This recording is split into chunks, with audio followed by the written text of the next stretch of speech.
So, Natalie, welcome to the FE bar again. And what is your question for Evening, Mark? gents. Firstly, how are we?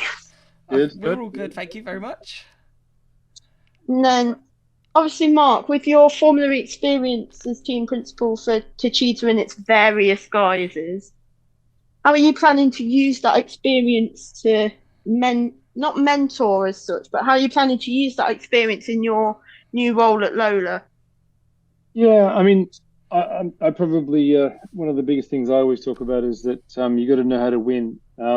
Experience over the years in F1 and other places, being from the back of the grid to the front of the grid, it's quite surprising that when you're in a team like I was at Arrows in F1, you've got to know, you know, how you win, and it seems a bit weird saying it like that, but what it means is that when you're not being successful, you can't believe that everybody else is cheating, for example, because you often find that when you're in teams that are at the back of the grid, everyone thinks Ferrari's cheating or McLaren's cheating or something like that. But usually it's just that they're Mm, doing a lot better job. And so by having experienced winning in Formula One and in Formula E, it allows you to focus more and not waste time on things that take people down the garden path. Headless chicken moments, I always call them. People running around with their heads chopped off, saying, "Oh my gosh, it's terrible. We must have done something wrong." When actually, maybe it wasn't. What people think. So I mm, think sort of a calmness and experience of winning is really important, and I can bring that to bear. Obviously, Thomas Burmeyer and the guys at Apt have won as well, and we were actually comparing notes and trying to figure out perhaps how many races or podiums we'd had between Apt and Techeetah over the years. They were very successful and beat us a number of years, especially when they beat us by 2 points to take the take the team's championship, which is very annoying. But we're working together, and so it's been a bit of fun chatting about the past, and they certainly also know how to win. So I think the main thing will be obviously we're a new team, sorry, a new powertrain manufacturer working with an experienced team. There'll be a few hiccups in the beginning, but as long as we can all focus and not panic and just work towards the future, I think we'll be golden, as they say. I just want to follow up on that. Because obviously you were team principal at Techeetah, and then you're now director of motorsports at Lola. How different is your role now to the role that you were holding at Techeetah and at Aguri beforehand to your new role at Lola? Yeah, it's one that I'm sort of onto the other side of the fence. I'm doing what when I was with DS, that was a role taken by Thomas Chevachet and Xavier Mestelon Pignon, who were both at the Yeah, FIA now. yeah. So I'm kind of stepping into their roles that I work with them for a number of years. So yeah, so I'm sort of going to their side of the table, which is good. Obviously in F1, I was technical director and worked in a role kind of similar. Formula E, slightly different to other series in that in F1 the constructor and the team are the same thing.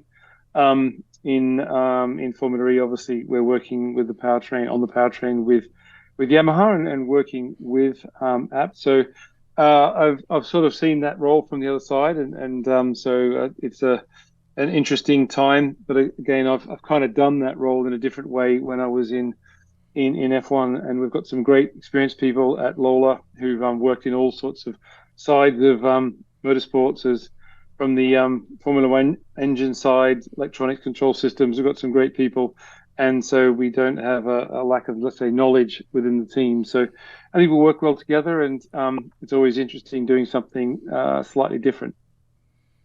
Perfect. Natalie, do you have another question quickly? We can squeeze another quick one in.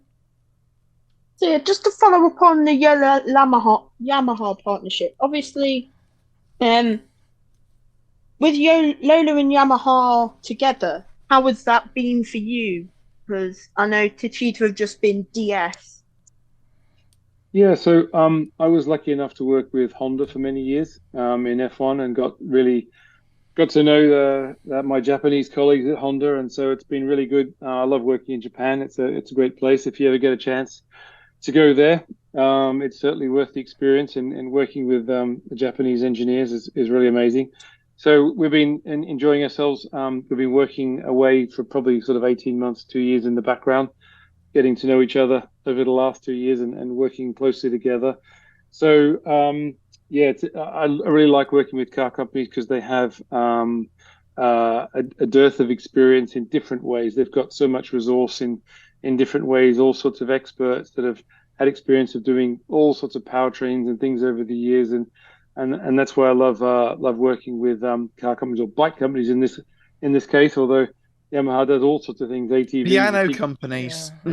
Yeah, well, if you get to go to their museum in Iwata, near Hamamatsu in Japan, you'll see all sorts of things. Everything from drones to ATVs to bikes to, they do powertrains for everything. And so this is why Formula E is so interesting to them, because they really are a powertrain company, and it's great if you get to get lucky enough to go there and visit their headquarters. Perfect. Natalie, thank you so much for coming on. Pleasure's mine as always, gents. Means the world. I kind of want to just follow up there, Mark, in terms of obviously the app partnership. Like, I don't want to have any disrespect to Mahindra, because obviously they were with Mahindra before, but when did those conversations begin with app? Like, when did that process sort of start? How did it come about when you were thinking of entering, and why did you target app? Was app like the first team that came to you? Did you target them? Did they come to you? How did it work?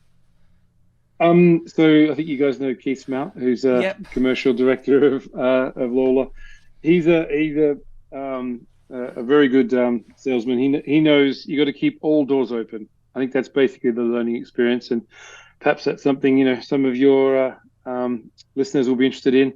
Is that you shouldn't give up on stuff. It takes a long time to get some things to happen, and Keith is very good at talking to people and keeping people up to date about what we're doing and knowing what they are doing. And you find in business that things change, things chop and change, other things change in the world. There's other pressures on other companies that are working with people like Apt and others. So it wasn't necessarily straightforward. We didn't know that that's how we'd end up, but we've known each other all for a long time because we're all in Formula E from the beginning. And we keep all doors open and keep talking and keep dialogue with everybody. And Keith's great at that. And so he kept the whole thing open. And it was only over the last weeks or month or so that we realized that this was the deal that was going to work best for both of us. And everything happened pretty fast, actually.